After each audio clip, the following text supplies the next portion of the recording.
ብጣዕሚ ኣዝዩ ልብኻ ዝሕዝን ልብኻ ዝነክእ ድማ ኣብዚ ሕጂ እዋን ካብ ጀርመን እናሰማዕና ንርከብ ኣለና። ንሱ እውን ድማ ኣብ ጀርመን ድማ ሓደ ህፃን ኤርትራዊ ተቐቲሉ ኣሎ። እቲ ብጣዕሚ መሕዘኒ ዝገበሮ ድማ እዚ ህፃን ኣማውቱ ድማ ብቤተሰብ ኣካል ከም ዝተቐተለ ድማ ተፈሊጡ ኣሎ። እዚ ኣብ ሶሻል ሚድያ ድማ ኣብዚ ሕጂ እዋን ብጣዕሚ መነጋገሪ ዘሎ እዩ። ክቡራት ተኸታተልተይ ኣብቲ ምስሊ ከም ትሪእዎ ዘለኹም እዚ ህፃን እዚ ድማ ብታ ወሊዳ ዘዕቤቶ ውላዳ ወይ ድማ ብእናሓጉኡ ከም ዝተቐተለ ድማ እዩ ተፈሊጡ ዘሎ። ክቡራት ተኸታተልተይ እዚ ጥራሕ እንተዘይኮነ ድማ ናይዞም መዋቲ ስድራ ወይ ድማ ናይዚ ህፃን ዝሞተ ወላዲኡ ዝኾነ ኣቦ ድማ ኣብዚ ሕጂ እዋን ድማ ዝተናገረ ቃል ኣሎ። እስካብ መጨረሻ ተፀኒዕኹም ድማ ነዚ ነገር እዚ ናባኹም ከብል እየ። ለማዓንቲ እውን ሰላምታ ኣይረሳዕኹን። ኣብ ዘለኹም ሰላም ትኾኑለይ እናተመኒኹ ነዚ ቻናል ሓደሽ እንትኾንኩም ሳብስክራይብ፣ ላይክ፣ ሼር ብምግባር ቤተሰብ ይኹኑ። ብተወሳኺ እውን እንለቆም ሓድሽ ቪድዮታት ድማ ፈጢኖም ንክመፁ ናይ ደወል ምልክት ኢንኹ ሓቢርኹምና ፅንሑ።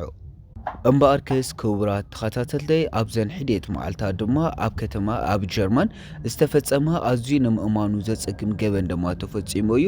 እዚ ገበን እዚ ድማ ኣብ ልዕሊ ሓደ ህፃን ኤርትራዊ ብጣዕሚ ህፃን ኣብ ዝኾነ እዩ ድማ ተፈፂሙ። እዚ ህፃን እዚ ብእናሓጉኡ ከም ዝተቐተለ ድማ ኣብ ሶሻል ሚድያ ኣብዚ ሕጂ እዋን እናሰማዕና እንርከብ ኣለና። ክቡራት ተኸታተልተይ እዚ ጉዳይ እዚ ድማ ብተመሳሳሊ ብብርክት ዝበሉ ኤርትራውያን ድማ ኣብ ጀርመን ድማ ብጣዕሚ ዓብይ ዝተባሃለ መጥቃዕቲ እናበፅሖም ከም ዘሎ ድማ እዩ ተፈሊጡ።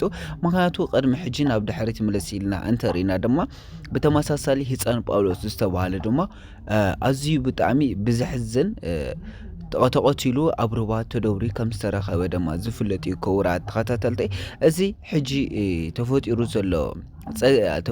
ዘሎ ኣጓኒፉ ዘሎ ነገር ድማ ብጣዕሚ ንምእማኑ ብዘፀግም ብጣዕሚ እዩ ዝብለኩም ዘለኹ። ምክንያቱ እዚ ፍልይ ዘብሎ ዘሎ ድማ እዚ ህፃን እዚ ሞይቱ ዘሎ ብሕማም ወይ ድማ ብካሊእ ሰብ ቅትለት ተዘይኮነ በገዛ ኣብታ ናይ ኣባል ስድራ ዘለዎ ቤተሰብ እዩ ተቐቲሉ።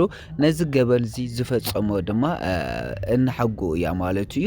እዛ እናሓጉኡ ዝተባሃለት ድማ ኣብ ከተማ ንሳ እውን ብተመሳሳሊ ኣብ ጀርመን እያ ትነብር ነራ።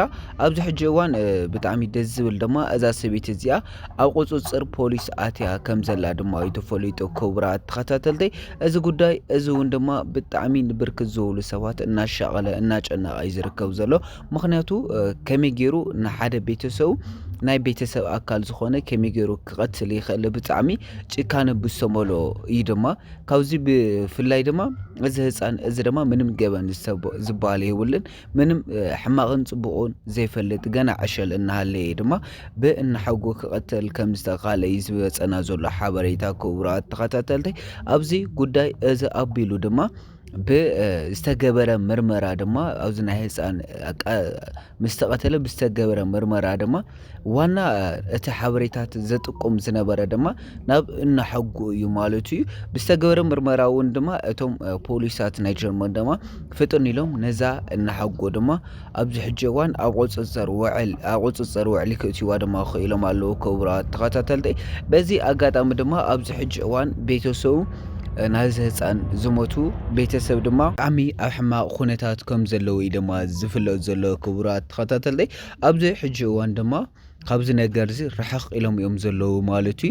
ምክንያቱ ኣብ ሶሻል ሚድያ ወፂኦም ድማ ናይ ቤተሰብ ቃል ዝተናገርዎ የለይ። ክቡራት ተኸታተልተይ ንሎሚ ሒዘልኩም ዝመጻእኹ መደብ እዚ መስል ነይሩ። ክሳብ ብኻሊእ መደብ ንራኸብ።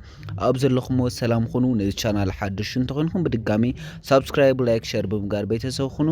እስካብ ብኻሊእ ቪድዮ ንራኸብ። ቻው